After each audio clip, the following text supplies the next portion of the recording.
Joining us now is Congressman, United States Representative Bob Goodlatte from the 6th District of Virginia. He's a Republican. He's also the chairman of the House Judiciary Committee, a frequent guest on our show. Mr. Chairman, great to have you with us. John, it's great to be with you and your listeners. The president's speech Tuesday night, I was so excited to get you on because you're always fabulous at just breaking these things down and putting it into perspective. So let me ask you this. In your mind, did President Obama Tuesday night make the case for U.S. military involvement in Syria, if indeed it comes to that?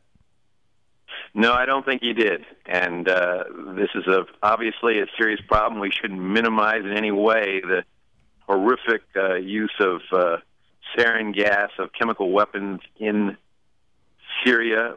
We shouldn't minimize the importance of international treaties that cause governments and others to not use chemical weapons. Mm-hmm. And we have always taken a strong stand against that. However, the situation in Syria is one that is difficult for the United States to solve, even more difficult for us to solve unilaterally without the kind of international coalition that President Bush and Clinton put together when they went into various countries. And we do not know what the result of this is going to be.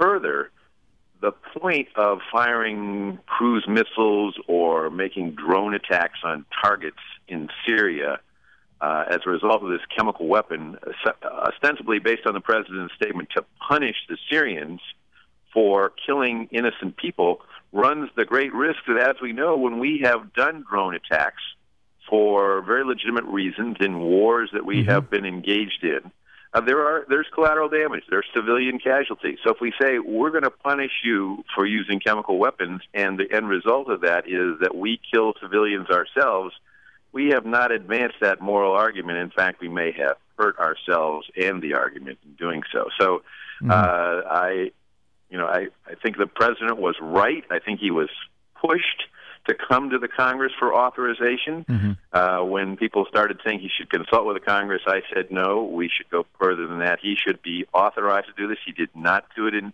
Libya, and I think that was wrong, and I think there have been some unintended consequences there that we have paid for. But I also think that it is really important that he get that congressional approval and that the Congress not simply rubber stamp it. So he was forced to come to us by the British Parliament's vote, by the public opinion, by Democrats in the Congress telling him he should do this. And once he got there, and it was clear based on the classified briefings, based upon what the public was hearing about this, based upon the reaction we were hearing from our constituents, and based upon the plan as it was, that he didn't have something that the Congress could approve. So it's appropriate that he explore other options. I don't know whether something proposed by the Russians and Syrians can be trusted, but we should definitely pursue avenues short of military action. But if he's going to take military action, he's got to have broader international support, and he's got to have a plan that will work and will extract us from something that is clearly a civil war that we have not been involved with to date and should not get involved with without those conditions being met. Mr. Chairman, would it be fair to say of the two things that you just laid out that he needs to get a broad international backing and also the support of the American people? Right now he's got neither, right? Well, that's exactly right. And the members of Congress are the elected representatives of those people. I can tell you that member after member has told me that they get, 20 to 1, 30 to 1, 41 communications from their constituents opposed to this. We've received, as of yesterday, well over 2,000 contacts from constituents, and easily over 95% of the people who contacted us were opposed to U.S. military action in Syria, and that wouldn't just include sending troops on the ground, which he's committed not to do. It would also include starting something where we don't know what the ramifications are going to be for, for example, one of our members of Congress has complained bitterly that he has the largest Syrian population of any congressional district in the United States, and the Syrians in his district are overwhelmingly opposed to this, and many of them are Christian Syrians, a very significant minority in Syria, millions of people, very worried about the ramifications of this this civil war, and even more worried about a U.S. involvement like this that could result in their persecution and execution and horrific things happening to them. So all of these things I don't think impress the members of Congress as being taken into consideration in a plan to address this problem. But yes, international community could do a lot of things short of military if they work together, if they cooperated to put extreme pressure on this tin-horn dictator. Mr. Chairman, let me ask you this. There's now conflicting evidence coming out that some people saying it was in the Washington Times today, and then in Vladimir Putin's op-ed in the New York Times today, that there's some doubt in some people's mind as to whether or not the Assad regime was indeed responsible for the deployment, the attack of chemical weapons. Some people saying that, well, we don't really have all the evidence we need. It's not airtight. Maybe it came from the rebels. Maybe it was a rogue general. Maybe it was a mistake.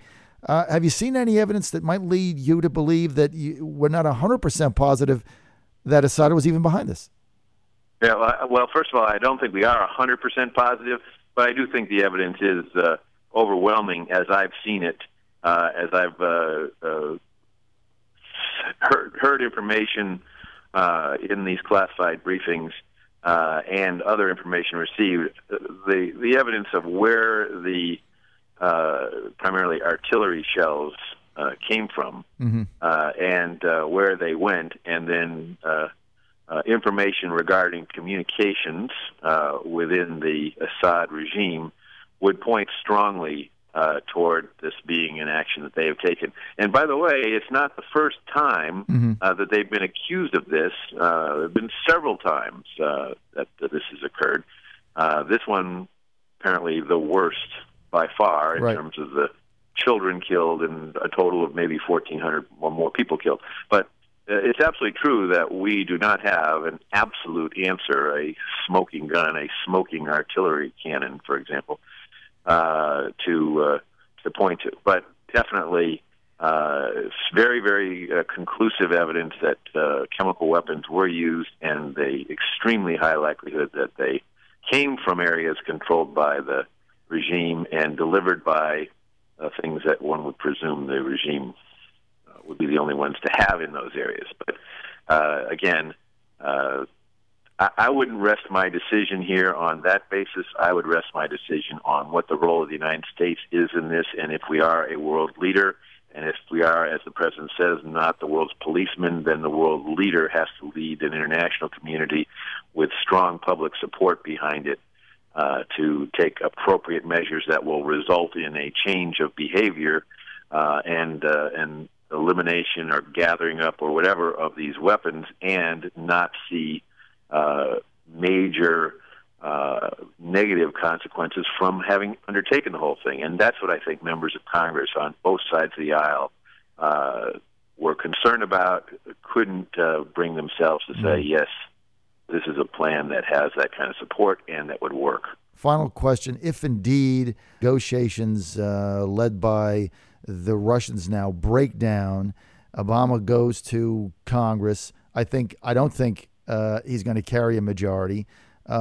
What does the president do then if Congress does not authorize his request? Does he just sit on his hands? One thing absolutely he should not do is act unilaterally without congressional approval. Obviously, we have this tension in our Constitution between the president as commander-in-chief and the Congress as the assigned power to declare war, and because we haven't declared war in any conflict since World War II, we have quite a long time ago passed the War Powers Act, which a president signed into law and presidents should live by, even though not just this president, but others have said, well, we're not bound by the War Powers Act because we're the commander-in-chief. The War Powers Act says that under certain circumstances, emergencies, direct threats to the United States, president can act unilaterally. If there is a nuclear missile headed to the United States, if U.S. citizens are in immediate danger, the Benghazi consulate is a good example where they didn't act, but the president, in my opinion, clearly had authority to act without congressional approval. This is not that situation, and the public has made that clear. The British Parliament made it clear to their prime minister, and I think the outspokenness of many members of Congress, not just myself, and on both sides of the aisle, would really jeopardize the credibility of an already damaged president if he were to act unilaterally. So he's got to continue, if this particular avenue suggested by Putin and seemingly of interest to the Syrians does not result in something, I certainly think he should continue other diplomatic, economic pressure, other work internationally to gather support to keep pressure on Assad. All of those things are well worth pursuing. He shouldn't just sit on his hands, but he should not take military action without congressional authorization under the circumstances that we have seen thus far. Were you caught by surprise when Leadership Speaker Boehner, Majority Leader Eric Cantor, your colleague, came out in favor of the president's position so quickly? Well, I think that there is a very strong sense of concern about what's going on in Syria right next door to Israel. I also think that there's a very strong sense of concern that the president not look weak, and so people in leadership sometimes feel that very strong sense of concern. What this says to Iran and North Korea, which are both known to also have chemical weapons. So I understand where they're coming from. I did not draw the same conclusion that they did, and I wouldn't want to speak for them. But again, they were very, very clear in saying that this was their opinion, their position, and they were in no way using their leadership position to tell other members of Congress that they should have to vote anyway, other than their conscience and what their constituents were telling them. This was not an effort to whip the members of the House to a position contrary to what each one came to the conclusion of based upon their own examination of this very difficult situation. Okay, Mr. Chairman, we're out of time. We appreciate your being with us and our listeners here on the John Fredericks Show in Southeast and Central Virginia.